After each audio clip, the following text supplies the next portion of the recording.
Figuring out how much you should save for retirement can seem a bit daunting. It can almost seem more like an art than a science, especially if you're unclear about critical planning variables. That's why having a benchmark for the amount to save by age can be helpful. This show will cover typical sources for retirement income, how much you'll need, and what savings goals you might set by age. Whether you're just getting started or you've been investing for decades, keep listening to ensure your retirement is on track. Hey everyone, and thanks for joining me this week. My name is Laura Adams, and I want to welcome you, especially if you're a new listener. I'm a personal finance expert and author who's been hosting the Money Girl podcast since 2008. I'm an author, as I mentioned, and my most recent title is called Money Smart Solopreneur, a personal finance system for freelancers, entrepreneurs, and side hustlers. It was a #1 Amazon new release, and I'd really encourage you to take a look at this book if you're starting a business or thinking about it or just wanting to grow your business and have more income this year.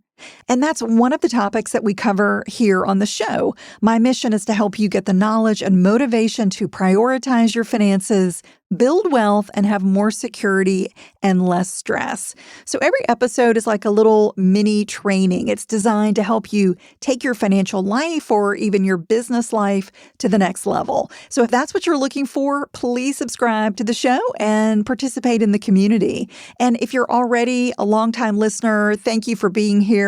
I love to get your money questions. So if you've got a thought, a show topic, just something you want to say, you can leave a message 24/7 at our voicemail line. That number is 302-364-0308.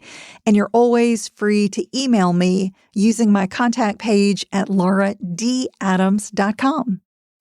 Well, as you probably know, having a secure retirement means that you can passively generate enough income to preserve your desired lifestyle, your standard of living, without having to go out and earn it, without having to have a job or a business to pull in that income. Now, if you do have a job or income, that's okay.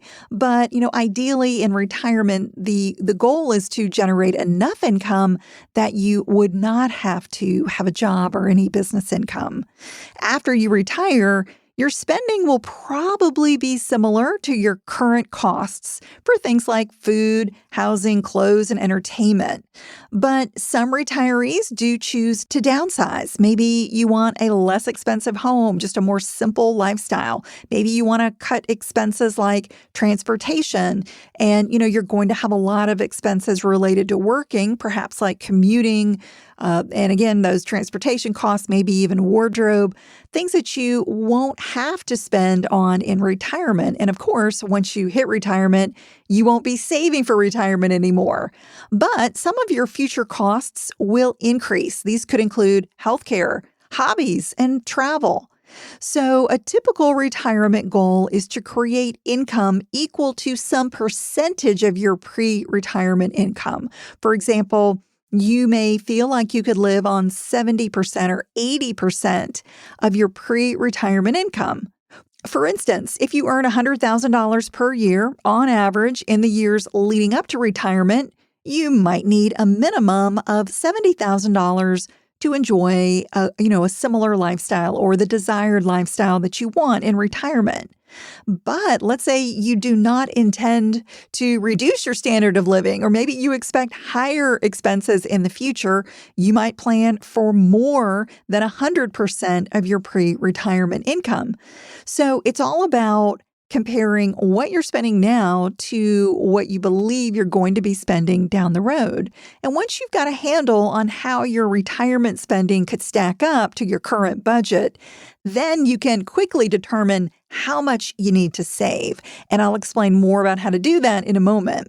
But first, I want to talk about the role of Social Security retirement benefits. This is a significant factor in how much you need to save for retirement because you're likely, going to get those benefits. So you need to factor that in. And if you're not familiar with Social Security, it's a mandatory U.S. federal program that provides financial assistance to qualifying citizens who could be retired, disabled, or even survive a relative who received benefits.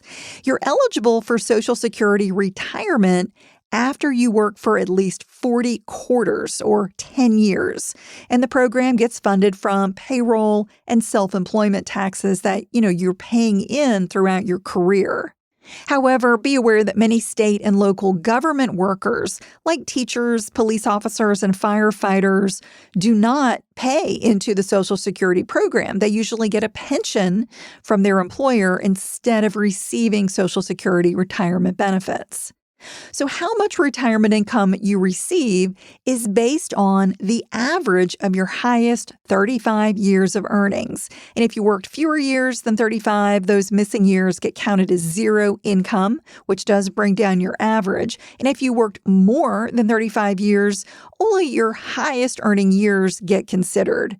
The program taxes your earnings up to an annual threshold, and that amount has increased over time. For 2023, the Social Security tax for employees is 6.2% of earnings up to $160,200. That amount is called the wage base. So if you make more than that, the amount over that does not get subject to Social Security tax. Now, in addition to the amount that you pay in, that 6.2%, your employer pays an additional 6.2% on your behalf. That adds up to a total amount of 12.4% Social Security tax.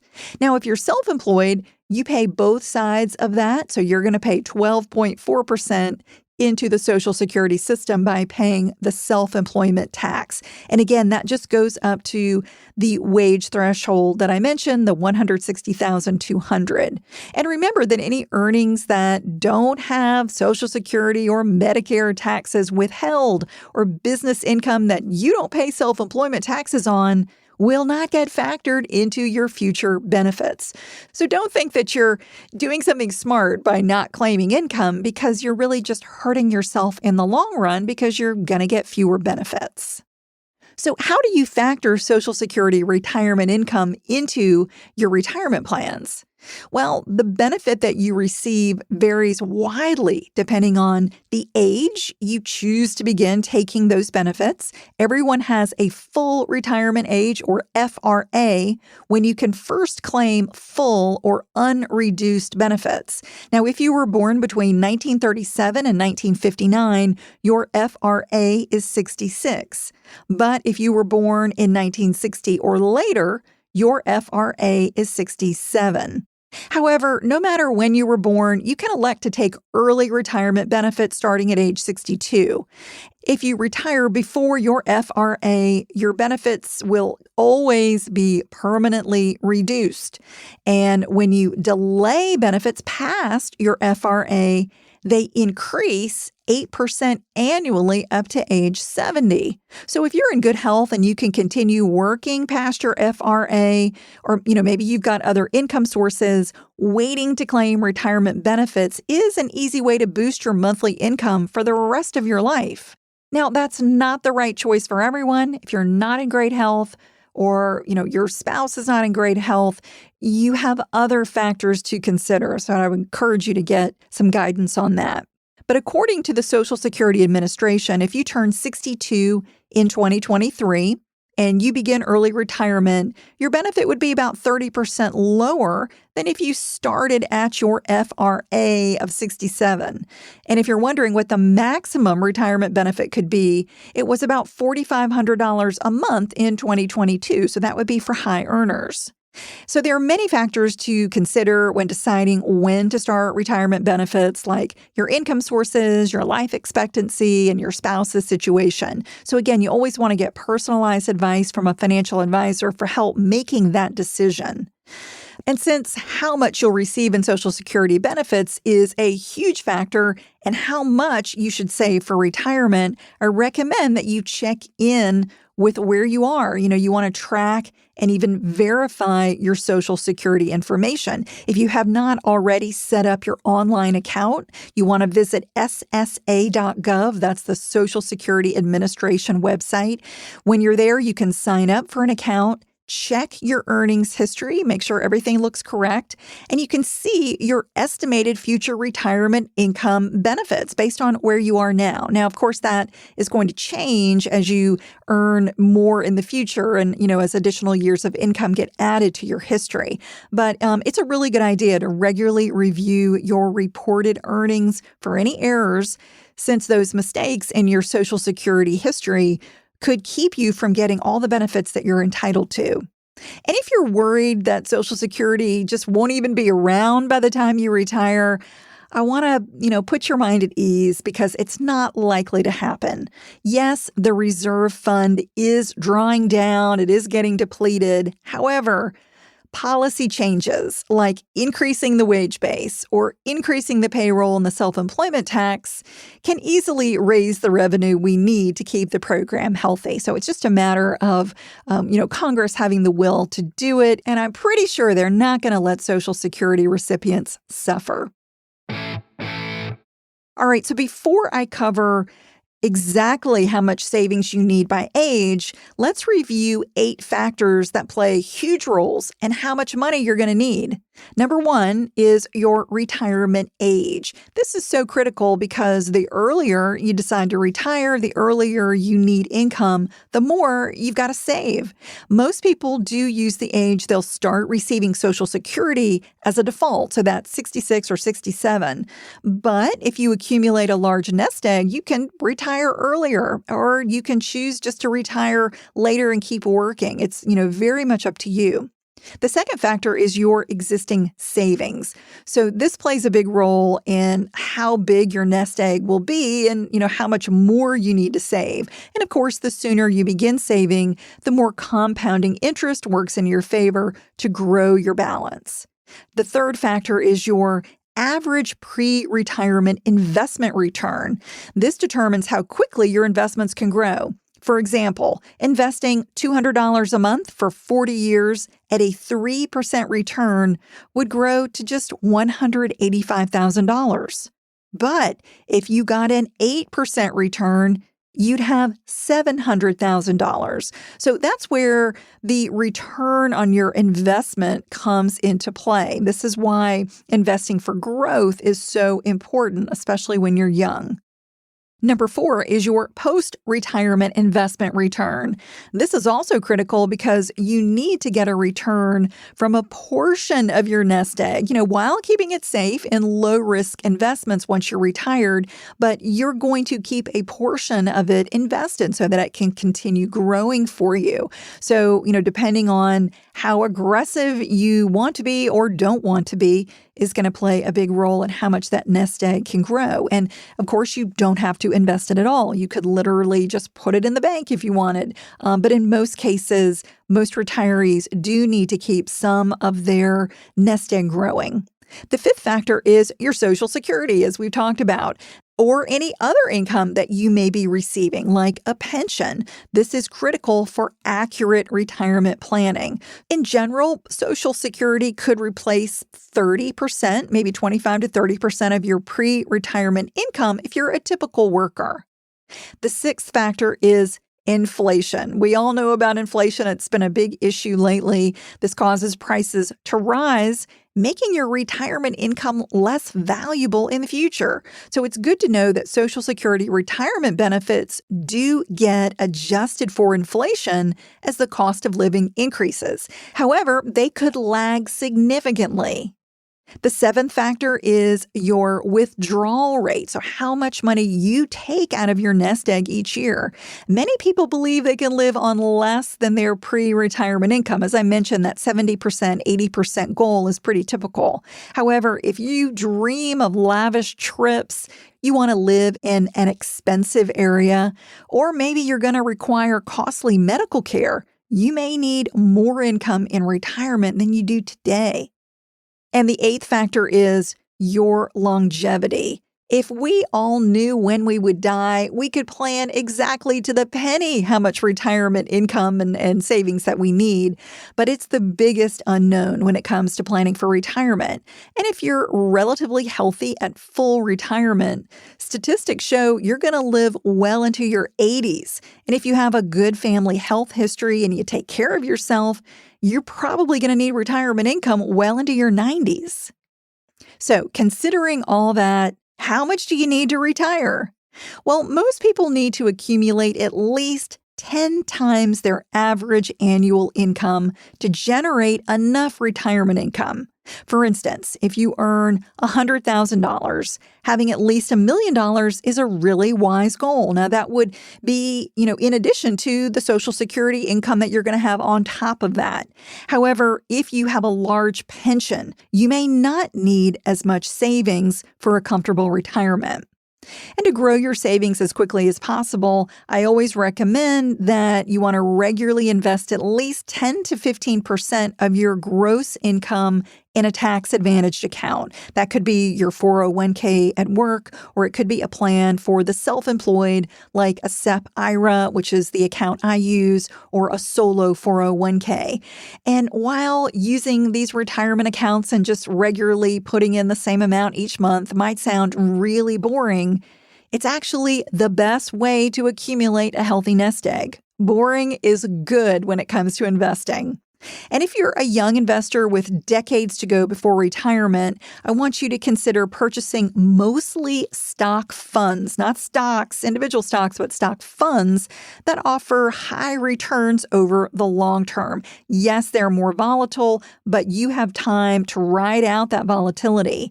And as you approach retirement, if you're somebody already in your 60s, you want to protect your account from potential losses by owning fewer stock funds and more income-producing investments, such as bonds.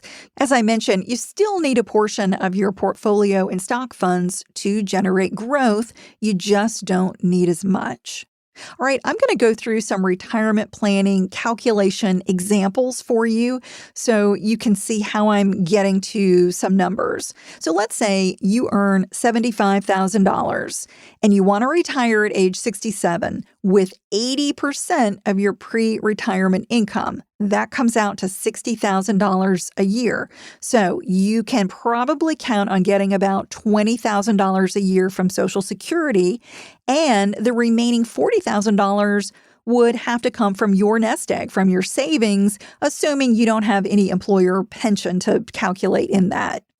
We're going to assume that after you retire, you earn a conservative 5% annual return on your nest egg, and you're going to live to the ripe old age of 97. So you're going to have a 30-year retirement. So with those assumptions, how much would you need to save? Well, here are several examples to help you figure it out. Example number one is you can divide your desired annual retirement income by your earnings rate to know how much you must save. So here's the math. If your income in retirement is $40,000, remember that's just the portion you need. The Social Security we're not going to factor in because that's going to be taken care of by the government. So the $40,000 divided by 0.05, which is your conservative annual return that we talked about, that comes out to needing $800,000. And that calculation shows how much you'd need to start retirement, which your nest egg, would need to be on day one. And this is just a general guideline. So between your investment income and Social Security retirement, you'd have $60,000 to spend. All right, so the second example is that you can multiply your income by 10. That would give you 80% of your pre-retirement income. So here's the math. You're making $75,000, multiply times 10, that's $750,000. And that's pretty close to the previous example where we came up with $800,000. And the third example, let's say that you decide you want 100% of your pre-retirement income in retirement. So you're saying, I want to spend the same amount that I'm spending today. In that case, you would multiply your income by 14 or 15 for 100% of your pre-retirement income. So the math would be $75,000 times 14, that would give you just over $1 million, or go a little higher, take 75,000 and multiply it by 15 would give you a little over 1.1 million. So these calculations give you some idea of just rough guidelines to figure out what is that total nest egg I'm going to need on the day I decide to retire. And while there are many, many unknowns, these basic calculations are just meant to give you a target. So just a big savings number to shoot for. Plus, you might have other assets in your retirement plan, like a paid-for home. You could have income from a part-time job or business if you're still working. And like I mentioned, you might have a pension. All of those things might reduce how much you actually need to save to hit your desired income in retirement. All right, so let's talk about how to break it down by age. So one way to make sure your retirement planning is on track is to have age-based goals. And I'm going to go through a few here from age 30 to your retirement age. So one common goal is by age 30 to save the equivalent of your annual income or your annual salary. So if you're making $100,000 at age 30, your goal would be to have $100,000 saved for retirement. By 40 years old, you would want 2 times your yearly income saved. By age 50, 4 times your yearly income saved. By age 60, you want to have 8 times your income saved. And by 66 or 67, which might be your full retirement age, your goal should be to have at least 10 times your yearly income. And as I mentioned, if you want 100% of your pre-retirement income or even more, you're going to need more than that 10 times. You might need 15% or higher to make sure that you have enough.